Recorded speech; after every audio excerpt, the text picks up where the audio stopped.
Hello guys, welcome to DK English Pathshala. आज हम class 10th की जो इंग्लिश की बुक है फर्स्ट फ्लाइट, उसका लेसन नंबर 2 शुरू करने वाले हैं, जिसका टाइटल आप स्क्रीन पर देख पा रहे हैं, Nelson Mandela long walk to freedom. Lesson को शुरू करने से पहले मैं आपको नेल्सन मंडेला के बारे में कुछ जानकारी देना चाहूँगा। नेल्सन मंडेला जो है साउथ अफ्रीका के राष्ट्रपति थे और ये पहले जो है अश्वेत राष्ट्रपति बने थे और इन्होंने बहुत लंबा संघर्ष किया था। जो साउथ अफ्रीका में जो ब्लैक्स थे, उन ब्लैक्स की जो ज़िंदगी थी वो बहुत ही नारकीय ज़िंदगी थी और उस ज़िंदगी के उस ज़िंदगी से मुक्ति पाने के लिए इनके साथ में बहुत सारे लोगों ने स्ट्रगल किया था और फिर अल्टीमेटली ये साउथ अफ्रीका के प्रेसिडेंट बने थे। तो बिफ़ोर यू रीड में कुछ एक्सरसाइज दी हुई हैं, कुछ चीज़ें दी हुई हैं, उनको पढ़ लेते हैं। जो पहला वर्ड आपको दिखाई दे रहा है स्क्रीन पर वो है अपार्थाइड। अपार्थाइड अपार्थाइड क्या होता है? रंग भेद की जो नीति होती है, यानी discrimination in the name of colour और रेस, यानी जो शरीर के रंग और जाति के आधार पर, रेस के आधार पर जो भेदभाव किया जाता है उसे हम अपार्थाइड कहते हैं। Apartheid is a political system that separates people according to their race. अब यहाँ रेस का क्या मतलब होता है? रेस का मतलब जैसे अब लोग अलग अलग प्रकार के वर्गों से बिलोंग करते हैं, जैसे कुछ मंगोलियंस होते हैं, कुछ द्रविडियंस होते हैं। तो अलग अलग रेस के लोग, जैसे नॉर्थ ईस्ट के लोग जो होते हैं वो अलग रेस के होते हैं। तो इसके आधार पर जो भेदभाव किया जाता है उसे ही अपार्थाइड कहते हैं। कैन यू से which of three countries named below had such A political system until very recently? क्या आप बता सकते हैं कि नीचे लिखे गए 3 कंट्रीज़ में से किन में ये अभी अभी ये अपार्थाइड सिस्टम था और अब ख़त्म हुआ है? ऑब्वियसली ये है साउथ अफ्रीका, क्योंकि इस लेसन में हम साउथ अफ्रीका की ही बात करने वाले हैं। Have you ever heard of Nelson Mandela? क्या आपने कभी नेल्सन मंडेला के बारे में सुना है? Mandela and his African National Congress, ये उनकी पार्टी का नाम था, spent a life time fighting against apartheid. इन्होंने काफ़ी लंबा समय अपार्थाइड के खिलाफ संघर्ष करने में बिताया था। Mandela had to spend 30 years in prison, और मंडेला को लगभग 30 साल प्रिजन में बिताने पड़े। Finally democratic elections were held in South Africa, और फिर लास्ट में डेमोक्रेटिक इलेक्शन साउथ अफ्रीका में हुए इन 1994 में, और Mandela became the first black president of a new nation. और जो मंडेला थे वो नए राष्ट्र के पहले राष्ट्रपति बने। तो राष्ट्र तो वही था, पुराना ही था, लेकिन नया इसलिए था क्योंकि वो जो पुरानी दकियानूसी सोच थी, काले लोगों से नफ़रत करने की, उससे मुक्ति पा चुका था, इसलिए इसे नया नेशन लिखा गया है। In this extract from his autobiography long walk to freedom, ये जो लेसन है ये उनकी ऑटोबायोग्राफी का हिस्सा है। ऑटोबायोग्राफी कहते हैं आत्मकथा को। आत्मकथा का मतलब होता है जब व्यक्ति अपने बारे में खुद लिखता है, अपने ही बारे में। तो उनकी आत्मकथा का नाम था लॉन्ग वॉक टू फ्रीडम। इसमें वो क्या बात करते हैं? Mandela speaks about A historic occasion, ये एक बहुत ही ऐतिहासिक अवसर के बारे में बात करते हैं, द इनोग्रेशन। इनोग्रेशन, नए राष्ट्र का इनोग्रेशन, यानी जब इन्होंने पहली बार एक ब्लैक प्रेसिडेंट के रूप में शपथ ली थी, तो उस समय जो कार्यक्रम आयोजित हुआ था उसे ही इनोग्रेशन कहा गया है। Can you gas what the occasion might be? क्या आप गैस कर सकते हैं कि ये किस प्रकार का ओकेज़न रहा होगा? Check your guess with the news item from the BBC of 10th May 1994। तो बीबीसी की ये न्यूज़ है 10 मई 1994 की। उसमें ये खबर छपी थी, जो खबर आप स्क्रीन पर देख पा रहे हैं, Mandela becomes south Africa's first black president, कि मंडेला साउथ अफ्रीका के पहले ब्लैक प्रेसिडेंट बने। Nelson Mandela has become south Africa's first black president after more than 3 centuries of white rule, यानी नेल्सन मंडेला साउथ अफ्रीका के पहले black president बने हैं लगभग 3 centuries ऑफ वाइट रूल की, यानी गोरे लोगों के 3 centuries के शासन। 3 centuries का मतलब 300 साल के शासन के बाद। Mister Mandela's African National Congress ANC party won 252 of the 400 seats in the first democratic elections of South Africa's history। South Africa के इतिहास में पहली बार लोकतांत्रिक चुनाव हुए और उसमें उन्होंने 252 सीटें जीती 400 में से। The inauguration ceremony took place in the union building amphi theatre in Pretoria today. ये जो इनोग्रेशन सेरेमनी, यानी ये स्वेरिंग इन सेरेमनी भी कहला सकती है यहाँ पे। इनोग्रेशन तो एक नए राष्ट्र का इनोग्रेशन हुआ, और स्वेरिंग इन का मतलब होता है शपथ ली उन्होंने। उन्होंने शपथ ली एक राष्ट्रपति के रूप में। ये कहाँ हुई? यूनियन बिल्डिंग्स एम्पी थिएटर में। एम्पी थिएटर कहते हैं जैसे बड़ा सा क्रिकेट स्टेडियम होता है, उसे ही एम्पी थिएटर कहा जाता है, प्रिटोरिया में। Attended by politicians and dignitaries from more than 140 countries around the world. इसमें पूरी दुनिया से लगभग 140 देशों के पॉलिटिशियंस और सम्मानित लोग पहुंचे थे। Never never again will this beautiful land experience the operation of one by another, said Nelson Mandela in his address. तो इस स्वेरिंग इन सेरेमनी में या इनॉग्रेशन सेरेमनी में नेल्सन मंडेला ने क्या कहा कि नेवर नेवर अगेन, यानी कभी भी नहीं होगा इस ब्यूटीफुल लैंड में एक दूसरे के ऊपर अत्याचार, कोई भी एक दूसरे को पीड़ित नहीं करेगा। Jubilant scenes on the streets of Pretoria followed the ceremony with blacks, whites and colored celebrating together. तो यहाँ पर बहुत सारे लोग शामिल हुए प्रिटोरिया के अंदर, ब्लैक भी थे, बहुत अच्छा सीन था जिसमें वाइट भी थे और कलर्ड सेलिब्रेटिंग टुगेदर, सब तरह के कलर्स के लोग जो थे वो शामिल हुए थे क्योंकि अलग अलग देशों से आए हुए लोग थे। More than 1 lakh South African man, women and children of all races sang and danced with joy. लगभग 1 लाख से भी ऊपर साउथ अफ्रीकन आदमी, औरतें और उन बच्चों ने बहुत सारे गाने गाए और खूब खुशी के साथ में वो नाचे। उसके बाद में ये एक एक्टिविटी दी हुई है, in column A are some expression you will find in the text. इस कॉलम ए की जो एक्टिविटी है इसे कॉलम बी के साथ में मैच करना है, तो आप खुद भी कर सकते हैं लेकिन मैं आपको आंसर बता देता हूँ इसके। जैसे a rainbow gathering of different colours and nations, इसका सही आंसर होगा a beautiful coming together of various peoples like the colours in a rainbow. The seat of white supremacy, इसका सही आंसर होगा ये the centre of racial superiority. उसके बाद में be overwhelmed with a sense of history, इसका सही answer होगा feel deeply emotional remembering and understanding all the past events that have led up to the moment. उसके बाद में है resilience that defies the imagination, इसका सही आंसर होगा a great ability to remain unchanged by suffering, not losing hope, goodness और courage. उसके बाद अ ग्लिमर ऑफ ह्यूमैनिटी, इसका सही आंसर है a sign of human feelings. उसके बाद में अ ट्वाइलाइट एग्जिस्टेंस, उसका सही आंसर है a half secret life like a life lived in the fading light between sunset and darkness. चलिए लेसन शुरू करते हैं। जो नेल्सन मंडेला ने अपनी आत्मकथा में लिखा है वहीं से ये एक्सट्रैक्ट किया गया है। 10th May dawned bright and clear, यानी 10th मई का टाइम था, ये सुबह सुबह का मॉर्निंग का समय था, बहुत ब्राइट और क्लियर टाइम था। For the past few days I had been pleasantly besieged by dignitaries and world leaders who were coming to pay their respects before the inauguration. पिछले कई दिनों से मैं घिरा हुआ था, डिग्निटरीज़ का मतलब सम्मानित लोगों से, दुनिया के नेताओं से, जो यहाँ पर यानी हमारे राष्ट्र पर, हमारे देश में मुझे रिस्पेक्ट पे करने के लिए या मुझसे मिलने के लिए, मेरे प्रति आदर भाव व्यक्त करने के लिए आ रहे थे इनॉग्रेशन से पहले। The inauguration would be the largest gathering ever of international leaders on South African soil. ये जो इनॉग्रेशन होने वाला था, समारोह होने वाला था, ये सबसे बड़ी गैदरिंग साथ में लेके आने वाला था इंटरनेशनल लीडर्स की, और इतने इंटरनेशनल लीडर्स आज तक कभी साउथ अफ्रीकन सॉइल पर नहीं आए होंगे, साउथ अफ्रीका की ज़मीन पर नहीं आए होंगे। The ceremonies took place in the lovely sandstone amphitheater formed by the Union buildings in Pretoria.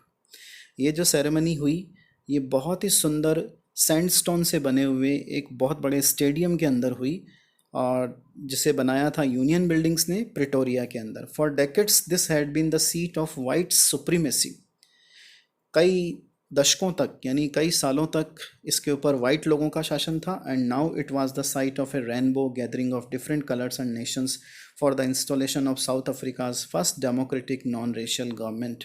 और अब पहली बार इतिहास में होने जा रहा था कि कई प्रकार के लोग इस इनॉग्रेशन सेरेमनी में शामिल होने जा रहे थे, for the installation of south Africa's first democratic non racial government, south Africa की पहली डेमोक्रेटिक नॉन रेशियल गवर्नमेंट को बनाने के लिए। On that lovely autumn day I was accompanied by my daughter जनानी, उस बहुत ही सुंदर ऑटम डे के दिन मेरे साथ में मेरी बेटी जनानी भी शामिल थी। अब ये 10 मई का दिन था, मई में तो कोई ऑटम वगैरह होती नहीं है, लेकिन ये जानबूझकर ऑटम डे यहाँ पर लिखा गया है। ऐसा इसलिए लिखा गया है क्योंकि जिस प्रकार से ऑटम में पीले और बेकार पत्ते झड़ जाते हैं, उसी प्रकार से साउथ अफ्रीका भी अपनी जो पुरानी और दकियानूसी सोच जो थी ब्लैक्स के प्रति डिस्क्रिमिनेशन करने वाली, उससे मुक्ति पा चुका था, इसलिए इसको ऑटम डे लिखा गया है। ऑन द पोडियम के ऊपर mister de Klerk was first sworn in as second deputy president. Mister de Klerk जो थे उनको सेकंड डिप्टी प्रेसिडेंट की शपथ दिलाई गई। देन आप ये पिक्चर देख सकते हैं, ये नेल्सन मंडेला का पिक्चर है। Then Thabo Mbeki was sworn in as first deputy president. तब थाबो बेकी जो थे वो पहले डेप्यूटी प्रेसिडेंट के रूप में उन्होंने शपथ ली। When it was my turn, जब ये मेरी बारी आई, I pledge to obey and uphold, मैंने शपथ ली, कसम खाई कि मैं जो कॉन्स्टिट्यूशन है उसको फॉलो करूँगा और बनाए रखूँगा, and to devote myself to the well being of the republic, और राष्ट्र के जो लोग हैं उनके प्रति अपने आप को समर्पित कर दूँगा। टू द असेंबल्ड गेस्ट्स, जो मेहमान वहाँ पर आए थे और पूरी दुनिया मुझे वॉच कर रही थी, मैंने क्या कहा, यानी नेल्सन मंडेला ने क्या कहा, today all of us do by our presence here, आज हम सब लोग यहाँ पर उपस्थित होकर कन्फर ग्लोरी एंड होप, एक प्रतिष्ठा और होप देते हैं to the new born liberty, जो ये नया जिसने लिबर्टी ने जन्म लिया है, इस लिबर्टी कहते हैं स्वतंत्रता को, जो आज़ादी मिली है साउथ अफ्रीका की, इसे हम ग्लोरी और होप देते हैं। Out of the experience of an extraordinary human disaster that lasted too long must be born a society of which all humanity will be proud. ये जो एक्स्ट्रा ऑर्डिनरी ह्यूमन डिजास्टर था, ये extra ordinary human disaster था, वो disaster जिसमें लोगों के साथ में कलर के नाम पर डिस्क्रिमिनेशन यानी भेदभाव होता था, जो इतने लंबे समय तक चला। उससे एक ऐसी सोसाइटी पैदा होनी चाहिए जिस पर पूरी ह्यूमैनिटी को प्राउड होगा, जिस पर पूरी मानवता को प्राउड होगा। We who were outlaws not so long ago, हम जो लोग यानी साउथ अफ्रीका के जो लोगों के साथ में पूरी तरह से जिनके हमारे संबंध टूट चुके थे, have today been given the rare privilege to be host to the nations of the world on our own soil. तो जब साउथ अफ्रीका की ये जो पॉलिसी थी, वहाँ पर जो इस प्रकार से रंग भेद की नीति थी, इसके कारण बहुत सारे लोगों ने, बहुत सारे देशों ने उनके साथ संबंध तोड़ लिए थे। तो उसी के बारे में वो लिख रहे हैं, we who were outlaws not so long ago, यानी हमें समाज से बाहर कर दिया गया था, हमें संसार से बाहर कर दिया गया था, लोगों ने हमारे साथ में रिलेशन तोड़ दिए थे, और आज हमें वापस वो प्रिविलेज मिला है। आज हमारे लिए वो बहुत खुशी का दिन आया है कि इतने सारे लोग अलग अलग जगहों से, अलग अलग राष्ट्रों से हमारे यहाँ पर आए हैं। We thank all of our distinguished international guest, हम हमारे जितने भी सम्मानित इंटरनेशनल गेस्ट हैं उनको धन्यवाद देते हैं, for having come to take possession with the people of our country of what is after all a common victory for justice, for peace and for human dignity, कि वो यहाँ पर आए हैं, हमारी खुशी में शामिल हुए हैं, उस विक्ट्री के लिए जो हमने न्याय के लिए लड़ी, शांति के लिए लड़ी, और इंसान ह्यूमन डिग्निटी के लिए यानी मानवता की प्रतिष्ठा के लिए लड़ी। We have at last achieved our political emancipation, आखिरकार हमने हमारे जो रेस्ट्रिक्शन थे, हमारे ऊपर जो प्रतिबंध लगे हुए थे, उन प्रतिबंध से मुक्ति पा ली है। We pledge our selves to liberate all our people from the continuing bondage of poverty, हम कसम खाते हैं कि हम हमारे जितने भी लोग हैं उनको जो ये पॉवर्टी का जो बॉन्डेज है, डेप्रीवेशन का मतलब होता है सरकार की कई सुविधाओं से लोगों को वंचित करना, सफरिंग, पीड़ा, जेंडर और अदर डिस्क्रिमिनेशन है, इन सभी से हम मुक्ति दिलाएंगे। Never never and never again shall it be, कभी दुनिया में ऐसा दोबारा नहीं होगा दैट दिस ब्यूटीफुल लैंड यानी साउथ अफ्रीका में कोई भी एक दूसरे का ऑपरेशन नहीं करेगा, यानी ये नेल्सन मंडेला ने अपने स्पीच में बोला था। The sun shall never set on so glorious a human achievement, यानी इतनी शानदार ह्यूमन अचीवमेंट का सन कभी अस्त नहीं होगा। सन अस्त नहीं होने का मतलब है ये प्रथा अब हमारे यहाँ कभी भी ख़त्म नहीं होगी, जो हमने अब शुरू की है लोगों के साथ में समानता बनाए रखने के लिए, लोगों के भेदभाव ख़त्म करने की जो प्रथा हमने आज से शुरू की है, ये कभी भी ख़त्म नहीं होगी। लेट फ्रीडम रेन, इस आज़ादी को सब तरफ फैल जाने दो, इस स्वतंत्रता को सब तरफ फैल जाने दो। गॉड ब्लेस अफ्रीका, भगवान अफ्रीका को ब्लेस करे, आशीर्वाद दे। उसके बाद में ये कुछ क्वेश्चंस हैं। Oral comprehension check, where did the ceremonies take place, ceremonies कहाँ हुई? प्रिटोरिया के अंदर यूनियन ने जो बिल्डिंग बनाई थी एक, उसका हम आंसर यहाँ पर लिख सकते हैं। Can you name any public buildings in India that are made of sandstone, क्या भारत में भी ऐसी कोई पब्लिक बिल्डिंग है जो सैंडस्टोन से बनी है? बिल्कुल है। रेड फोर्ट है आपका, उसी से बना हुआ है। और साथ ही साथ कुतुब मीनार भी उसी से बनी हुई है। राष्ट्रपति भवन जो है हमारा वो भी सैंडस्टोन से बना हुआ है। कैन यू से how 10 May is an autumn day in South Africa? I have already told you the answer of this question. The 10th of May is not supposed to be the autumn day, but because South Africa has got rid of all its evils and evil system, that's why it is an autumn day. As in autumn, the tree gets rid of its old leaves, yellow leaves. In the same way, South Africa also has got off its old and evil systems, evil customs. उसके बाद में देखिए, at the beginning of his speech Mandela mentions N extraordinary human disaster. What does this he mean by this? This extra ordinary human disaster वही था जो कालों के साथ में, ब्लैक्स के साथ में, जो उनके साथ में भेदभाव किया जाता था. What is the glorious human achievement? अब ग्लोरियस ह्यूमन अचीवमेंट ये है कि अब जो ब्लैक्स हैं उनको भी वाइट्स के जैसे ही इक्वल राइट्स मिले हैं. What does Mandela thank the international leaders for? Mandela thanks the international leaders for helping them to come out of the restriction which were imposed on them, and helping them to get rid of this discrimination. What ideals does he set out for the future of South Africa? ये ideals आप देख सकते हैं यहाँ पे उन्होंने कौन कौन से ideals set किए हैं. ये हैं आपके, ये देखिए इसका आंसर यहाँ मिलेगा. ये लिखा हुआ है, we place our selves to liberate all our people from the continuing bondage of poverty, deprivation, suffering, gender and other discrimination. ये उन्होंने सेट किए थे अपने लिए टारगेट्स. अब सेकंड पार्ट पे चलते हैं. अ फ्यू मोमेंट्स लेटर, कुछ मिनट बाद, we all lifted our eye in awe as a spectacular array of South African jets. कुछ मिनट बाद में हमने हमारी आँखें, जब ये शपथ समारोह ख़त्म हो गया उसके बाद में उनकी आँखें ऊपर की तरफ गईं आश्चर्य से. आओ मीन्स सरप्राइज़, क्योंकि बहुत ही अच्छा एरे कहते हैं जो एरोप्लेन्स वगैरह जो होते हैं उनका जो डेमोन्स्ट्रेशन होता है, प्रदर्शन होता है, उसकी तरफ साउथ अफ्रीकन जेट्स हवा में उड़ रहे थे, helicopters and troops carriers road in perfect formation over the union buildings. Union buildings के ऊपर परफेक्ट फॉर्मेशन कर रहे थे. फॉर्मेशन आपने देखा होगा हमारे देश में भी 15 अगस्त और 26 जनवरी पर इसी तरह से जो हेलीकॉप्टर्स होते हैं, जेट्स होते हैं, वो हवा में उड़ते हैं और अपनी कलाबाजियाँ दिखाते हैं. It was not only a display of pin point precision and military force. ये जो था ये ना केवल मिलिट्री फोर्स और पिन पॉइंट प्रिसीशन था. पिन पॉइंट का मतलब एकदम सटीक, प्रिसीशन भी कहते हैं एक्यूरेसी का प्रदर्शन था. But a demonstration of the military's loyalty to democracy, बल्कि ये मिलिट्री की लॉयल्टी का भी डेमोन्स्ट्रेशन था कि मिलिट्री जो है डेमोक्रेसी के प्रति पूरी तरह से लॉयल रहेगी. टू अ न्यू गवर्नमेंट, एक नई government that had been freely and fairly elected.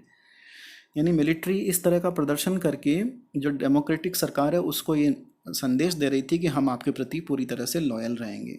Only moments before the highest generals of the South African Defence Force and Police, their chest bedecked with ribbons and medals from days gone by, saluted me and pledged their loyalty.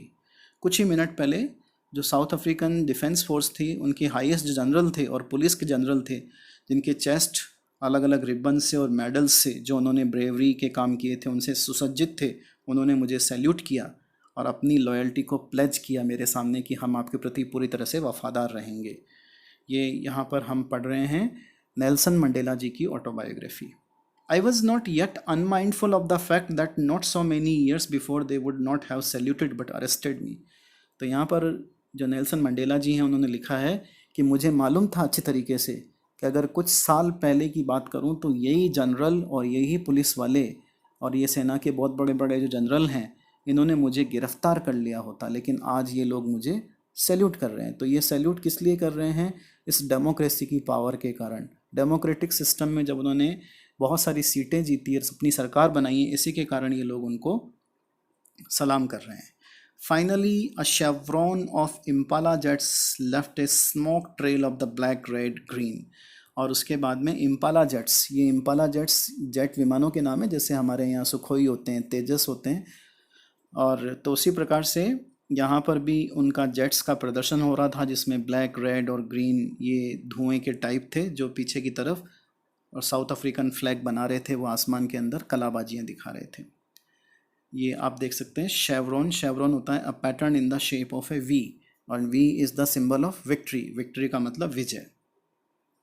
The day was symbolised for me by the playing of our two national anthems.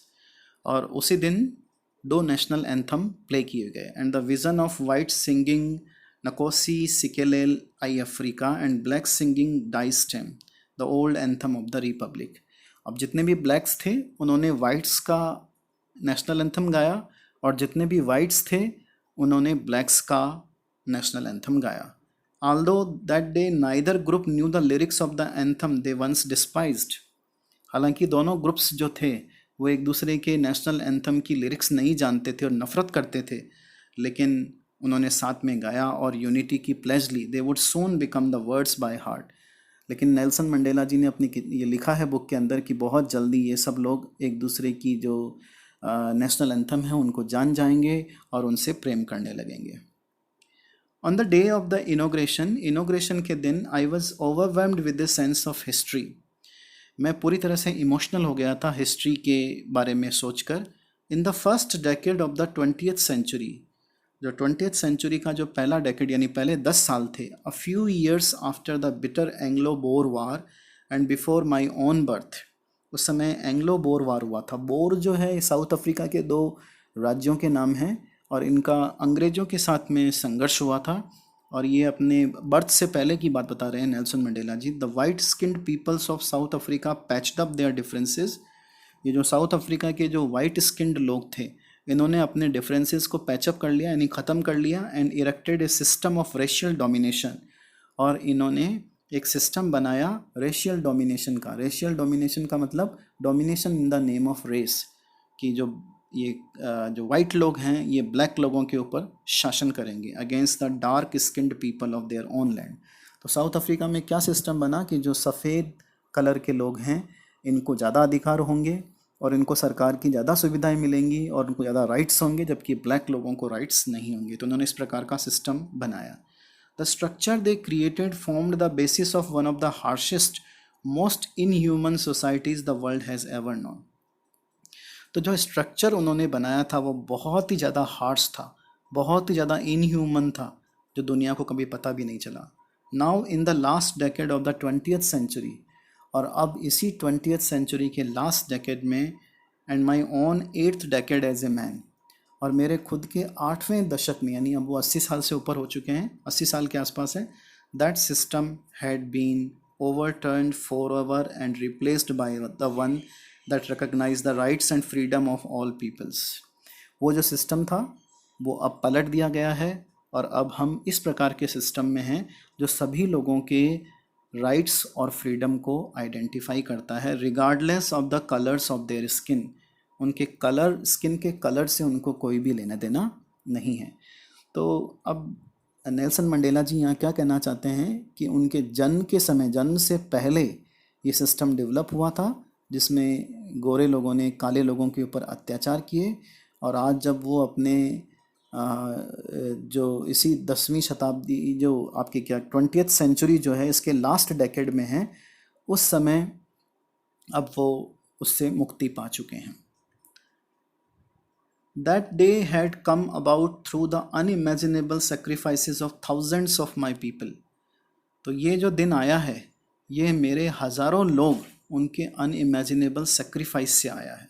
People whose sufferings and courage can never be counted और repaid. ऐसे लोग जिनकी पीड़ाओं को, जिनके साहस का ना तो गिना जा सकता है कि उनके ऊपर कितने अत्याचार हुए, और ना ही उसे रीपे किया जा सकता है। I felt that day as I have on so many other days, that I was simply the sum of all those African patriots who had gone before me। मैंने उस दिन को भी महसूस किया था और मैं आज भी महसूस कर रहा हूँ कि मैं केवल जितने भी अफ्रीकन देशभक्त हैं उनका केवल एक निचोड़ हूँ, सम हूँ, यानी उन सभी का मैं एक मिक्सचर हूँ जो मेरे से पहले जा चुके हैं। यानी वो ये कहना चाहते हैं कि वो लोग जो चले गए वो भी मेरे जितने ही बहादुर थे, सिर्फ ये फ़र्क है कि मैं उनका नेता हूँ, बाकी वो सब लोगों में उनकी बहादुरी और सेक्रीफाइस में भी कोई कमी नहीं थी। That long and noble line ended and now began again with me. तो वो लंबी और नोबल लाइन इन अफ्रीकन लोगों के ऊपर अत्याचार के साथ में ही ख़त्म हो गई जब वो लोग मर गए, और अब मेरे साथ में वापस शुरू हुई। I was pained that I was not able to thank them. मुझे बहुत दुख है कि मैं उनको धन्यवाद नहीं दे पाया। And they were not able to see what their sacrifices had wrought. और वो भी अब क्या क्या सेक्रीफाइसेस उन्होंने किए हैं, उससे उनको क्या उनका परिणाम निकला है, वो लोग भी आज देखने के लिए इस दुनिया में ज़िंदा नहीं हैं। तो अब ये जो बाकी बचा हुआ हिस्सा है इस लेसन का, ये हम लोग अगले पार्ट में करेंगे। Thank you very much for watching this video. और इस वीडियो को अगर आपको अच्छा लगा तो लाइक ज़रूर करें और शेयर भी करें, और चैनल को सब्सक्राइब करना ना भूलें। Thank you again.